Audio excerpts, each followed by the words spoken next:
Hello बच्चों, आज हम पढ़ने वाले हैं चैप्टर 3 द लिटिल गर्ल। ये जो स्टोरी है बेटा, एक छोटी सी बच्ची की कहानी है। जैसे आप लोग अभी हैं ना जिस एज में, वो उससे भी छोटी है। और वो एक ऐसी बच्ची है जिसके पिता बहुत ही स्ट्रिक्ट हैं और डिसिप्लिन में रखना चाहते हैं उसको।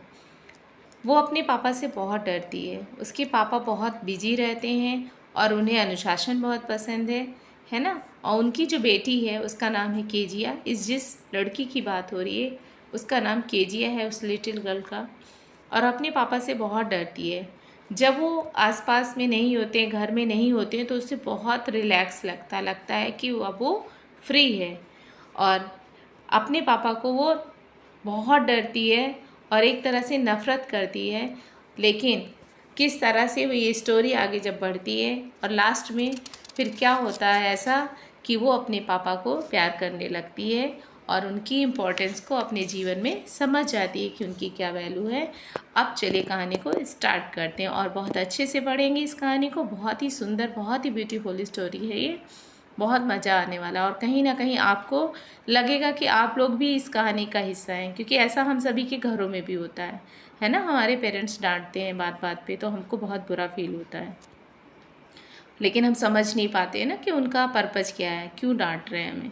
तो ऐसे ही केजिया के साथ भी होता है। केजिया, उसके पापा इतना डांटते हैं, इतना स्ट्रिक्ट होते हैं कि उसको रिलैक्स महसूस होता है कि जब वो चले जाते हैं। और इस तरह से ये लड़की कैसे अपने पापा को गलत समझती है और फाइनली उसकी समझ में आ जाता कि नहीं, उसके पापा बहुत अच्छे हैं और उसकी बहुत केयर करते हैं। तो चलिए कहानी को स्टार्ट करते हैं। लिखा हुआ है, फर्स्ट स्टैंजा है, to the little girl he was a figure to be feared and avoided. उस छोटी सी लड़की के लिए वो एक ऐसे व्यक्ति थे जिससे डरा जाए और बचा जाए। अवॉइडेड मीन्स जिससे बचा जाए। Every morning before going to work, he came into her room and gave her a casual kiss, to which she responded with "Goodbye, father." And oh, there was a glad sense of relief when she heard the noise of the carriage growing fainter and fainter down the long road. अब ये अपने पापा से बहुत डरती थी। कहती कि जब सुबह उसके पापा अपने ऑफिस जा रहे होते तो उसके कमरे में आते उस बच्ची के और उसको बहुत प्यार से उसको किस करते और उसको उसके बदले में वो केवल क्या बोलती, गुड बाय पापा। और जब वो चले जाते तो उसको काफ़ी रिलीफ महसूस होता है। और जब उसको उनकी गाड़ी के स्टार्ट होके जाने की आवाज़ धीरे धीरे होती चली जाती, जब दूर उनकी गाड़ी चली जाती तो एकदम रिलैक्स हो जाती, एकदम फ्री महसूस करती है अपने आप को। सो बहुत अच्छा लगता, चलो अभी चले गए। In the evening when he came home she stood near the staircase and heard his loud voice in the hall. शाम को जब वो घर आते थे तो वो सीढ़ियों के पास खड़ी होती थी और हॉल में उनकी ऊंची आवाज़ सुनती थी। Bring my tea into the drawing room. Hasn't the paper come yet? Mother, go and see if my paper's out there and bring me my slippers. आते ही जैसे ही वो पहुँचते थे ज़ोर ज़ोर से बोलने लगती, मेरी चाय ड्राइंग रूम में ले आओ। क्या अखबार आज आया है? अगर आया है तो ले आओ। अपनी माँ से कहते, जाओ आओ आप देखो कि अखबार बाहर तो नहीं रखा है और मुझे मेरी स्लीपर ला के दीजिए। अपनी मम्मी है ना, अपने घर में ऐसे वो चिल्ला रहे होते थे। Kezia, mother would call to her, if you are a good girl, you can come down and take off father's boots. Slowly the girl would slip down the stairs more slowly, still across the hall and push open the drawing room door. Kezia, Kezia, उसकी माँ आवाज़ देती कि Kezia, यदि तुम अच्छी लड़की हो, अगर बेटा आप अच्छे हो तो आप आओ अपने पापा के शूज को उतारो। लड़की धीरे से, केजिया धीरे से सीढ़ियों से नीचे उतरती और धीरे से हॉल को पार करते हुए ड्राइंग रूम का दरवाज़ा खोलती। By that time he had his spectacles on and looked at her over them in a way that was terrifying to the little girl. Well, Kezia, hurry up and pull off these boots and take them outside. Have you been a good girl today? I don't know, father. उस समय तक वो क्या होता था, उसके पापा चश्मे को पहन चुके होते थे और वो केजिया को चश्मे के नहीं होता है, नाक पे चश्मा नीचे डाउन कर लेते हैं और उसमें से घूर करके देखते हैं लोग, तो बिल्कुल वैसे ही वो उसकी तरफ देखते थे और वो जो छोटी सी बच्ची थी वो डर जाती थी। तो उनका इस तरह से देखना उसको डरा देता था। लेकिन फिर भी क्या करती, वो आती और उनके शूज़ को उतारती। वो कहते अच्छा केजिया जल्दी करो, इन जूतों को उतारो और इन्हें बाहर ले जाओ। क्या आज तुम पूरे दिन अच्छी एक बच्चे की तरह थी? वो डरते डरते बोलती थी, ना ना ना, मैं नहीं जानती पापा, मैं नहीं जानती। यू डोंट नो, तुम नहीं जानती हो क्या? तुम नहीं जानती? If you stutter like that mother will have to take you to the doctor. अगर तुम ऐसे हकलाओगी तो तुम्हारी मम्मी को तुम्हें डॉक्टर के पास ले जाना पड़ेगा। तुम हकला क्यों रही हो? कोई प्रॉब्लम है तुम्हें? She never stuttered with other people had quite given it up, but only with father, because then she was trying so hard to say the words properly. वह दूसरे लोगों के साथ कभी नहीं हकलाती थी, ऐसा करना लगभग छोड़ चुकी थी, लेकिन वह अपने पिता के साथ ही हकलाती थी। केवल अपने पापा के साथ जब बात करती थी तब वो हकलाती थी, क्योंकि तब वो सही से शब्दों को क्या कहती है, कोशिश करती थी बोलने की प्रॉपरली, लेकिन बोल नहीं पाती थी। What's the matter? What are you looking so rest about? Mother, I wish you taught this child not to appear on the brink of suicide. Here, Kezia, carry my teacup back to the table carefully. वो बोलते हैं क्या बात है, तुम इतनी दुखी क्यों दिखाई दे रही हो, क्यों इतनी परेशान दिख रही हो, क्या हुआ? केजिया की माँ, मैं चाहता हूँ कि तुम इस बच्ची को सिखाओ कि ये ऐसे चेहरा बना करके मत रहा करे, खुश रहा करे। है ऐसे लग रहा है जैसे नहीं ब्रिंक ऑफ सुसाइड, कोई आत्महत्या करने जा रहा हो। Here Kezia carry up my tea cup, कहते हैं केजिया तुम इधर आओ और मेरी चाय के कप को ध्यान से वहाँ ले जाकर टेबल पर रख दो। He was so big, his hands and his neck, especially his mouth, when he yawned. Kezia के लिए उसके पिता के हाथ, उनकी गर्दन और उनका मुंह, स्पेशली इसलिए मुंह क्योंकि बहुत बड़ा सा मुंह खोलते थे जब वो जमाई लेते थे। Thinking about him alone was like thinking about a giant.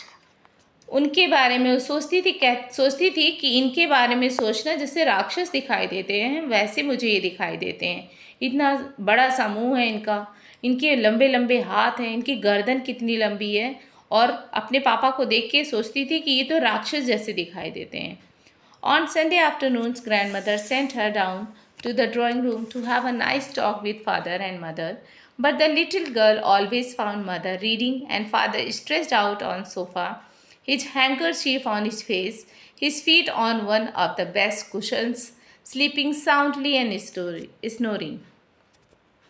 Sunday का जब दिन होता तो उसकी दादी उससे बोलती, केजिया से कहती कि तुम जाओ अपने मम्मी पापा के साथ बैठो, उनसे थोड़ी बात करो, नीचे जाओ ड्राइंग रूम में चली जाओ और वहाँ मम्मी पापा हैं उनसे बात करो। लेकिन छोटी सी वो बच्ची जब वहाँ पहुँचती तो क्या देखती कि उसकी मम्मी रीडिंग कर रही हैं, कोई किताब पढ़ रही हैं, और उसके पापा जो सोफ़े पर पैर फैलाकर लेटे हुए हैं और उन्होंने चेहरे पर अपना रुमाल रख रखा है। उनके पैर सबसे पीछे सबसे तकिए पर हैं, एक पैर तकिए पर हैं और गहरी नींद में खर्राटा लेते हुए, स्नोरिंग मीन्स होता है खर्राटा लेते हुए सो रहे हैं। ये देखिए पिक्चर भी है, ये केजिया खड़ी हुई है। अब आगे क्या है, she sat on a stool, gravely watched him until he woke and stretched and asked the time, then looked at her. वो जाती वहाँ पर तो स्टूल पर बैठ जाती और बहुत सीरियस होकर के उन लोगों को देखती और अपने पापा को देखती, और जब वो वो जग नहीं जाते तब तक वो क्या करती, लिखा है ग्रेवली वॉच्ड हिम, बहुत ही सीरियस होकर देखती, अंटिल ही वोक अप, जब तक वो जगते नहीं, एंड स्ट्रेच्ड, जब तक वो अंगड़ाई नहीं लेती, आस्क द टाइम, और समय पूछते, देन लुक्ड एट हर, और तब वो उसकी तरफ देखते। Don't stare so Kezia, Kezia ऐसे घूर के मत देखो तुम मुझे, you look like a little brown owl, तुम तो भूरे रंग की एक छोटी सी आउल उल्लू जैसी दिखाई दे रही हो। One day when she was kept indoors with a cold, her grandmother told her that father's birthday was next week and suggested she should make him a pin cushion for a gift out of a beautiful piece of yellow silk. एक दिन जब ठंड के कारण Kezia को कमरे में रखा गया, उसकी दादी ने उसको बताया कि देखो तुम्हारे पापा की अगले वीक में बर्थडे आ रही है, और साथ में सजेशन दिया कि तुम क्यों ना पीले रेशम के जो कपड़े हैं उनसे एक पिन कुशन बनाकर अपने पापा को गिफ्ट दो, यानी कि एक कुशन बना लो। येलो कलर का सिल्क का रखा हुआ है कपड़ा। Laboriously with the double cotton the little girl stitch 3 sides, बहुत ही मेहनत से बहुत ही कोशिश करती है और वो कुशन को तीनों साइड से उसके कपड़े को सिल देती है, but what to fill it with, that was the question. The grandmother was out in the garden and she wandered into mother's bedroom to look for scraps. अब उसने सिलाई तो कर दी, एक साइड में खोल रखा है कि उसमें कुछ फिल कर दिया जाए कुशन में। तो जब वो उसकी दादी भी घर पे नहीं है, वो गार्डन में गई हुई हैं, तो अपने मदर की बेडरूम में जाती है, सोचती है क्या मैं इसमें भरूं। On the bed table she discovered a great many sheets of fine paper, gathered them up, tore them into tiny pieces and stuffed her case, then sewed up the fourth side. वो जब जाती है अपनी mummy के कमरे में तो देखती है बेड का जो टेबल है वहाँ पर जो कुछ पेपर्स रखे हुए हैं, तो वो उन पेपर्स को उठाती है, उनको छोटे छोटे पीसेज में फाड़ लेती है और वो उसको उसमें भर देती है। वो जो कुशन होता है ना, कुशन का जो बनाती है कपड़े से कवर, उसमें वो भर देती है और फिर वो जो चौथा साइड होता है खुला हुआ जहाँ से भरती है उसकी भी सिलाई कर देती है। इस तरह से कुशन तैयार कर देती है। That night there was a hue and cry in the house. अब उधर केजिया तो बहुत खुश है कि उसने पापा के लिए एक सरप्राइज़ तैयार किया, लेकिन यहाँ शाम को क्या होता है कि जैसे ही उसके पापा घर पहुँचते हैं कोहराम मच जाता है घर में। Father's great speech for the port authority had been lost, rooms were searched, servants questioned, finally mother came into Kezia's room. अब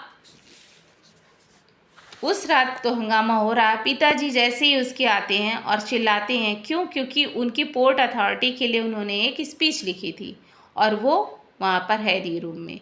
सारे ही कमरों की तलाशी ली जाती है, नौकरों से क्वेश्चन पूछे जाते हैं।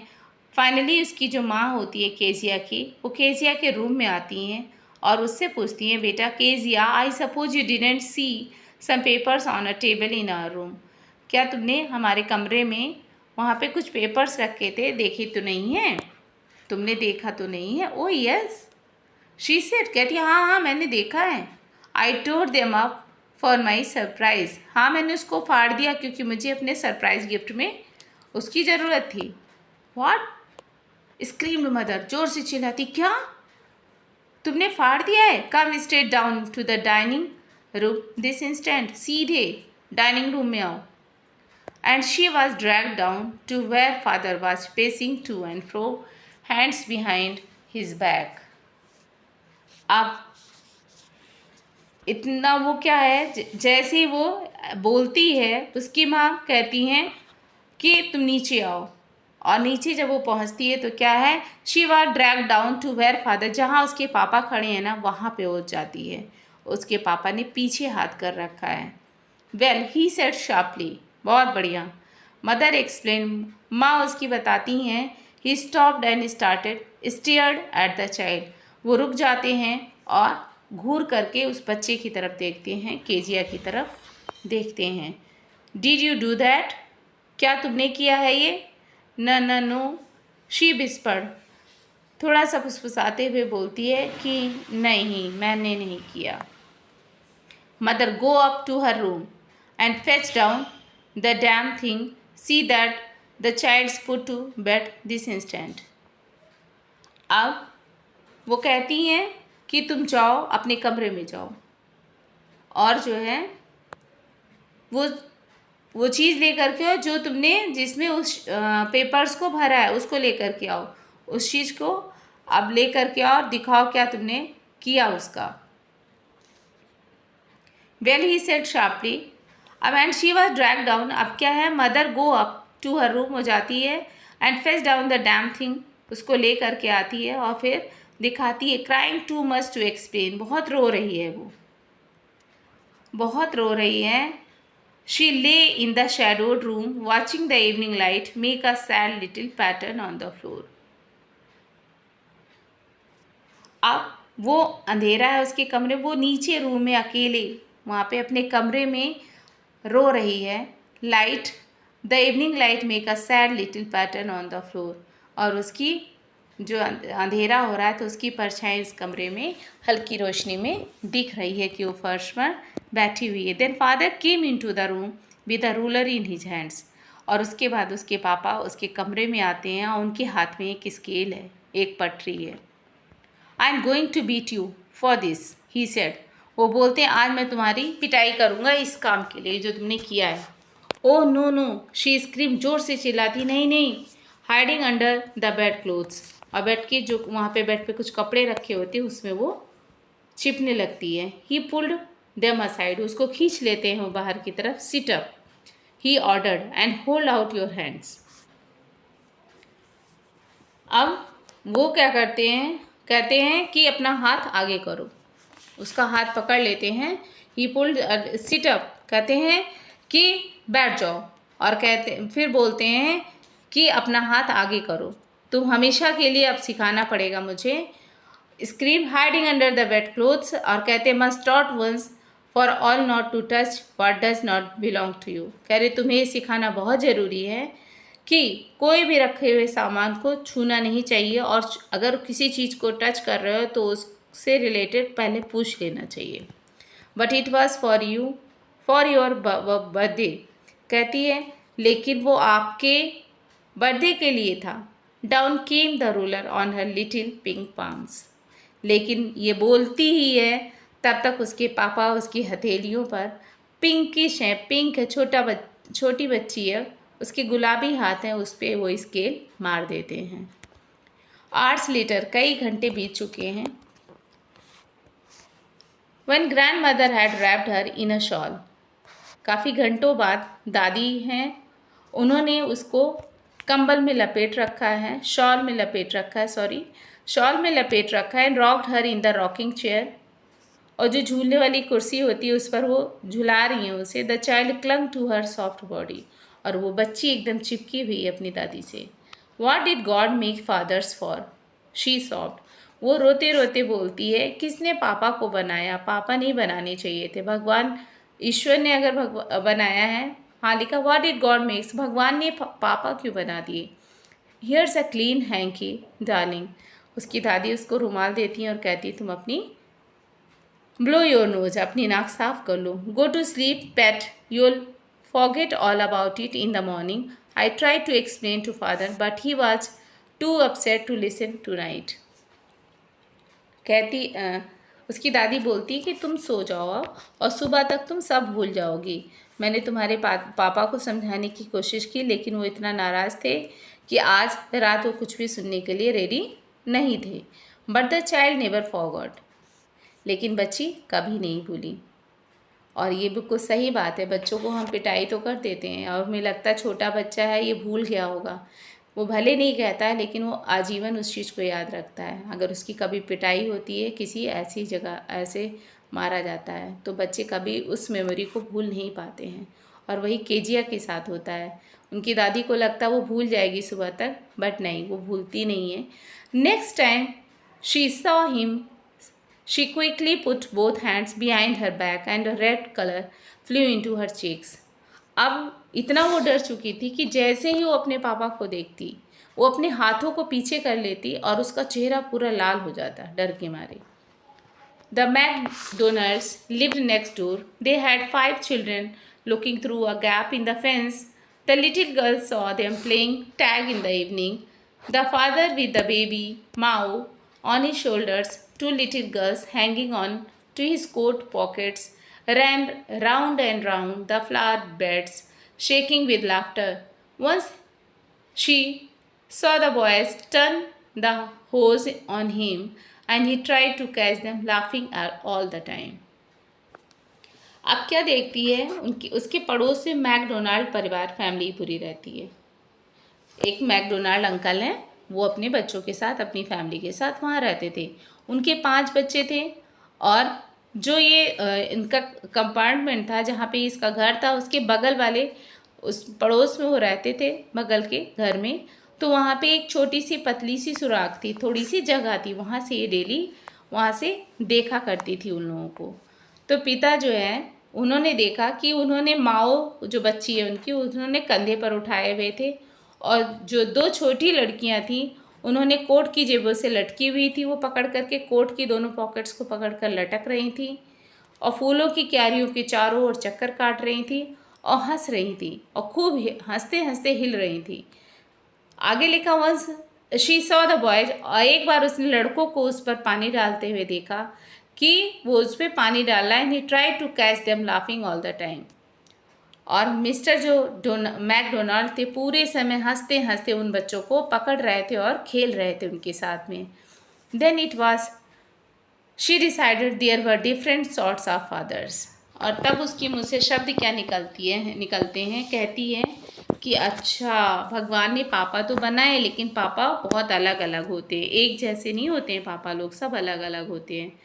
Suddenly one day mother became ill. अचानक से एक दिन उसकी मम्मी बीमार पड़ जाती हैं। And she and grandmother went to hospital. उसकी मम्मी और दादी उसकी कहाँ चली जाती हैं? Hospital. The little girl was left alone in the house with Alice the cook. अब घर में कौन बचता है? जो इनकी खाना बनाने वाली एलिस नाम है उसका, वो बचती है, और वो लिटिल गर्ल जो केजिया है वो बचती है। बस ये दोनों लोग घर में अकेले रहते हैं।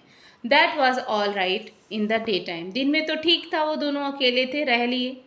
ये देखिए मैकडोनाल्ड है जो अपने बच्चों के साथ खेल रहा है और ये यहाँ पे साइड से झांक रही है। But while Alice was putting her to bed she grew suddenly afraid. अब सब लोग तो, उसकी दादी और उसकी मम्मी तो हॉस्पिटल में हैं और उसके फादर अभी ऑफिस गए हुए थे, वो थे नहीं। दिन तो बीत गया। अब जैसे ही शाम होती है, एलिस जैसे ही उसके ऊपर हाथ रखती है, वो अचानक से डर जाती है। जैसे ही एलिस उसके ऊपर हाथ रखती है, वो डर जाती है और ज़ोर से चिल्लाती है, what will I do if I have a nightmare. और ज़ोर से चिल्लाती है कि कहीं कोई बहुत बुरा डरावना सपना आया तो क्या होगा, मैं क्या करूँगी। She asked, I often have nightmares and then granny takes me in to her bed, I can't stay in the dark, it all gets विस्परी।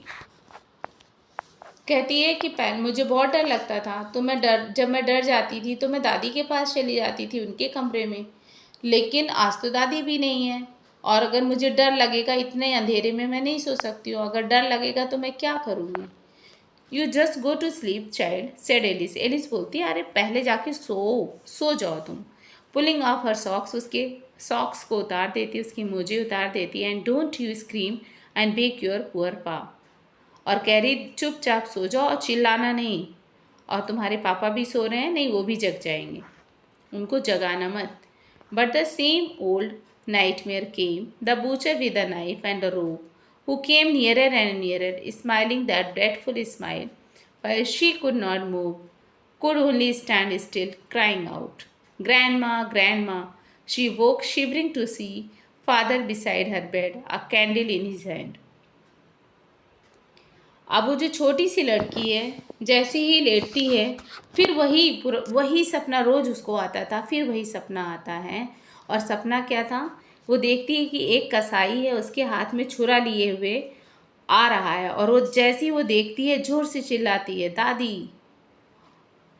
और वो उसके पास चला आ रहा है, मुस्कुरा रहा है वो, बहुत ही खतरनाक उसकी स्माइल है, और उसके हाथ में चाकू है। वो केजिया की तरफ आ रहा है, ना वो हिल पा रही है ना वो खड़ी हो पा रही है, ज़ोर से चिल्लाती है, दादी दादी। और ये आवाज़ उसकी बाहर निकल आती है। वो सपना तो देख रही है लेकिन आवाज़ उसकी खुल जाती है, ज़ोर से चिल्लाती है और काँप रही है डर के मारे। तब तक उसके पापा उसके बेड के पास तक पहुंच जाते हैं। Father beside her bed, a candle in his hand, और उनके हाथ में एक मोमबत्ती है। What's the matter, he said. बोलते क्या बात है, क्यों चिल्ला रही बेटा? Oh, a butcher, a knife, I want Granny. He blew out the candle, bent down and caught up the child in his arms, carrying her along the passage to the big bedroom. अब वो क्या करते हैं, मोमबत्ती को बुझा देते हैं और बच्ची को अपनी हाथों में उठा लेते, गोदी में उठाकर उससे गलियारे में से अपने बेडरूम में लेके जाते हैं। बिस्तर पर एक अखबार पड़ा था। उन्होंने अखबार को एक साइड कर दिया और फिर बहुत ही ध्यान से बच्ची को कपड़ों से वो से लिटा देते हैं और उसको कुछ ऊपर से हल्की सी बेडशीट उसको उड़ा देते हैं और उसके बराबर में ही हाफ अस्लीप स्टिल वो भी लेट जाते हैं।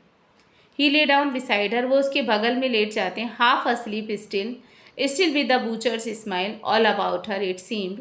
She crept close to him, snuggled her head under his arm, held tightly to his shirt. Then the dark did not matter. She lay still.